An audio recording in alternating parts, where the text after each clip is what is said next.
Let's talk a little bit about ceiling fans. I know they seem a little like, who really cares? We don't have them, doesn't matter. But I'm telling you, it matters a lot to tenants. I have had tenants specifically not rent houses because they did not have ceiling fans.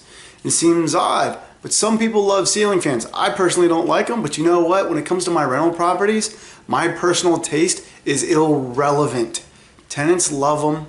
So you gotta put them in. They're a small cost. Don't go buy the cheapest one you can find at Lowe's or Home Depot. Go and find one that actually fits the room and install it. You're looking at like 75 to 125 bucks for an adequate ceiling fan.